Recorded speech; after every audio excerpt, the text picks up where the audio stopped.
हो गई है पीर पर्वत सी पिघलनी चाहिए, हो गई है पीर पर्वत सी पिघलनी चाहिए, इस हिमालय से कोई गंगा निकलनी चाहिए। ये नशा करते होंगे, ये मैं दावे के साथ कह सकता हूँ। ये जो है ना नई पीढ़ी वो बहुत बिगड़ गई है।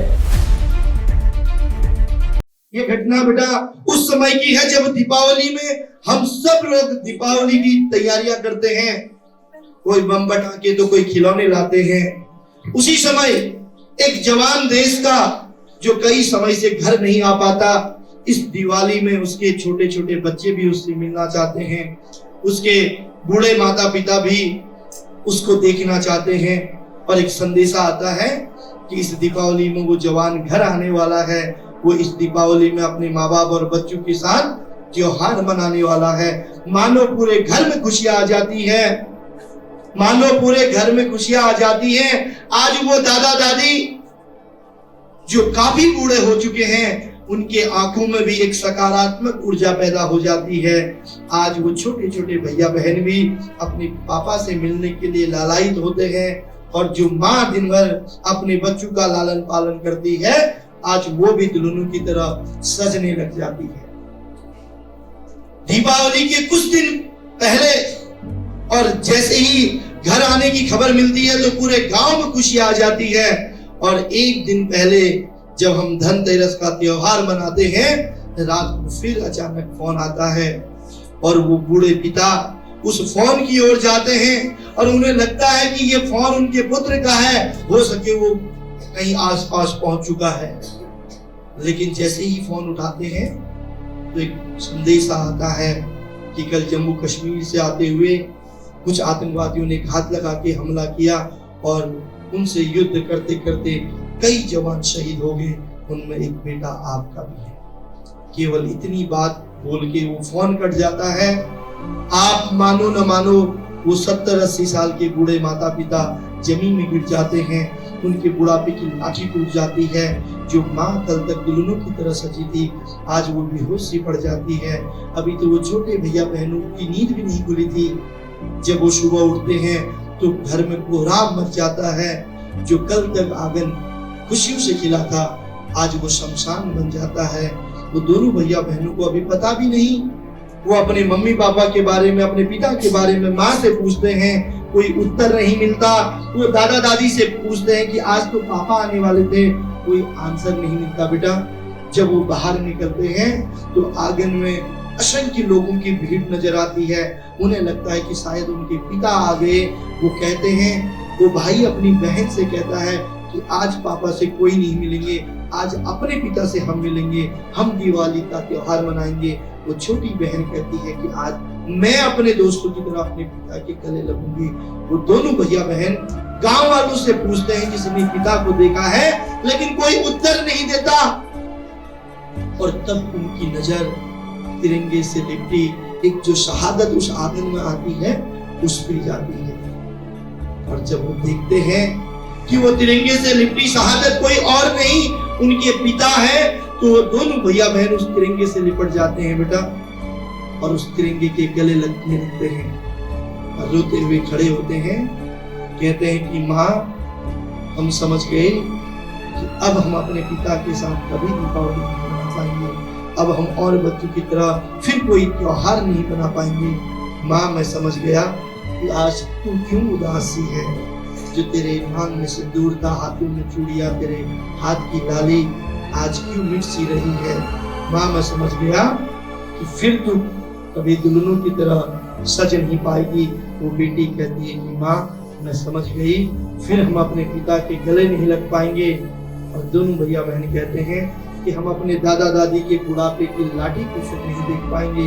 दोनों भैया बहन उस तिरंगे से लिपट जाते हैं और उसके बाद उठते हैं। कहते हैं कि सौगंध है, कहते हैं कि माँ, सौगंध है इस तिरंगे की, इस आतंकवाद को नष्ट करने के लिए जो काम हमारे पिता अधूरा छोड़ गए हैं, उस काम को हम करेंगे। सौगंध है माँ तेरे आंखों के आंसू की, फिर जीवन में कोई ऐसा काम नहीं करेंगे जिसकी वजह से तेरे आंखों में आंसू आए।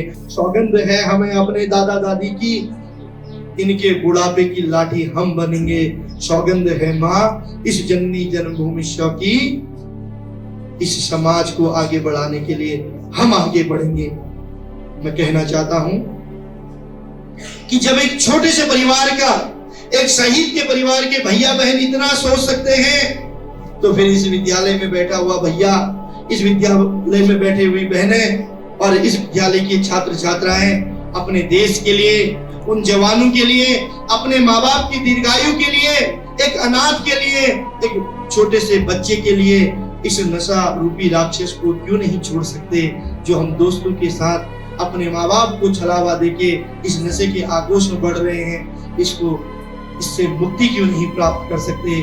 और जानते हैं दुख तब होता है बेटा, दुख तब होता है जब हम बड़े हो जाते हैं, थोड़े से पैसे क्या कमा लेते हैं, 20-22 साल की उम्र में किसी अनजान व्यक्तित्व के लिए हम अपने माँ बाप को छोड़ देते हैं। जो माँ बाप को हमारी ताकत की आवश्यकता थी, जिन माँ बाप को हमारे सहारे की आवश्यकता थी, जब वो जवान थे हमारे लिए उन्होंने सब कुछ किया, हमारे लिए सब कुछ समर्पित किया।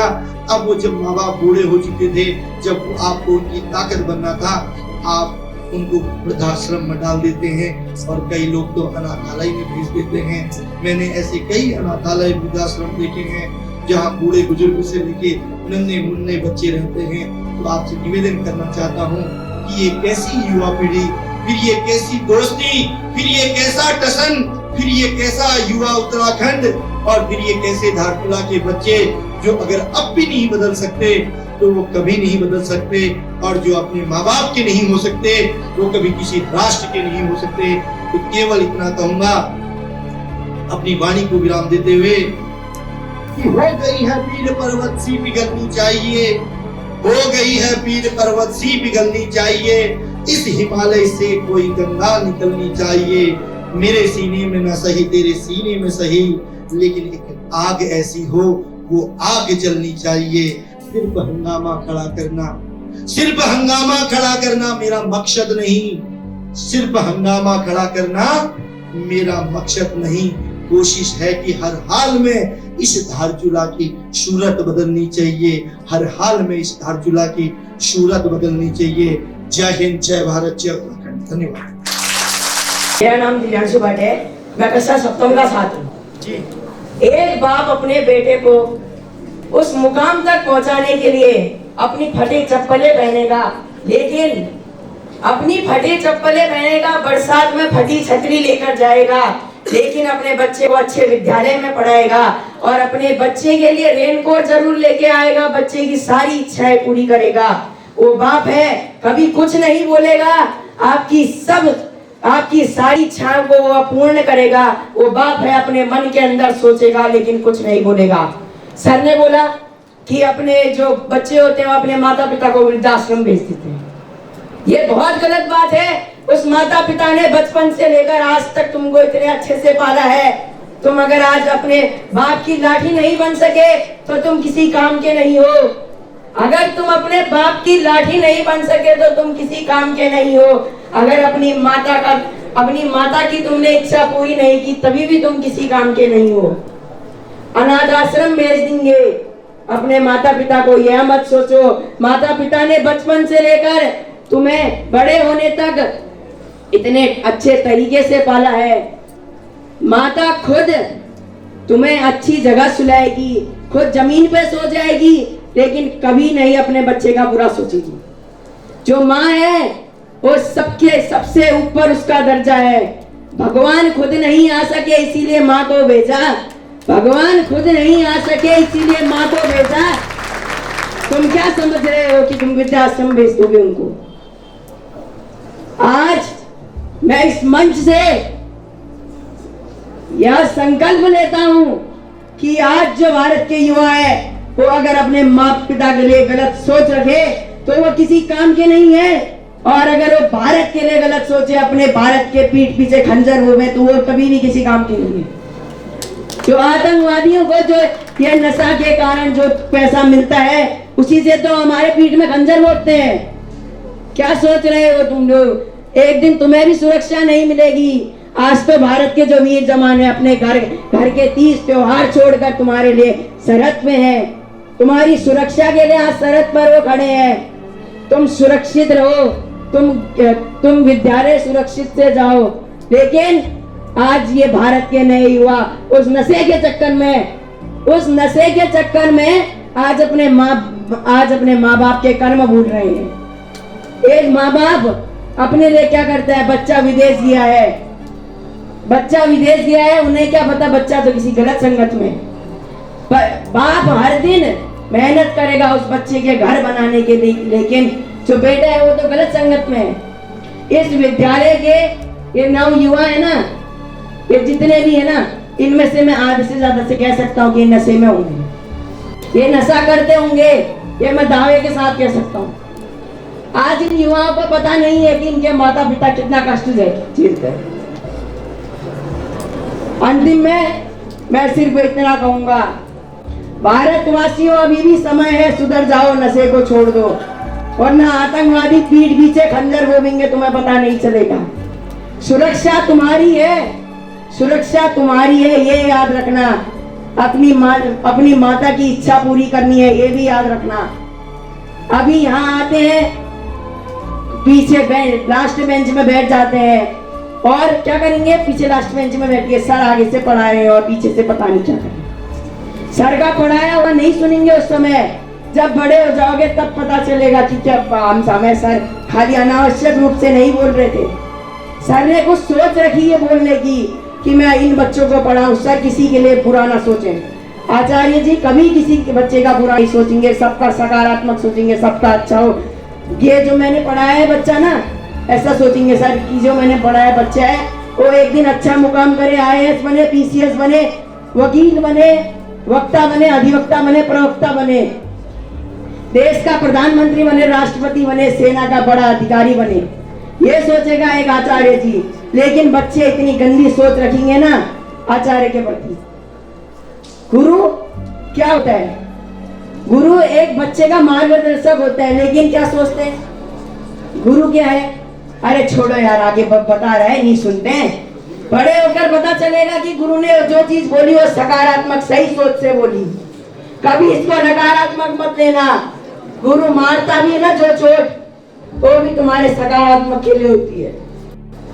तुम्हारा बुरा कभी गुरु नहीं सोचेगा, ना माता सोचेगी, ना पिता सोचेगा, न घर के परिवार वाले तुम्हारा बुरा सोचेंगे। लेकिन ये जो है ना नई पीढ़ी, वो बहुत बिगड़ गई है। मैं आज इस मंच से ये कहना चाहूंगा कि जो नई पीढ़ी है वो सुधरे, तो आज आतंकवाद के हमारे पीछे खंजर नहीं घोपेंगे। आचार्य की बात सुनो, माता पिता की बात सुनो, माता पिता की आज्ञा का पालन करो। अपनी माता पिता की जो आज्ञा का पालन नहीं करता ना, वो एक दिन जाके रोएगा, जरूर रोएगा। दर्द के साथ कहता हूँ, ये नई पीढ़ी रो रही है, देखो मेरी तरह।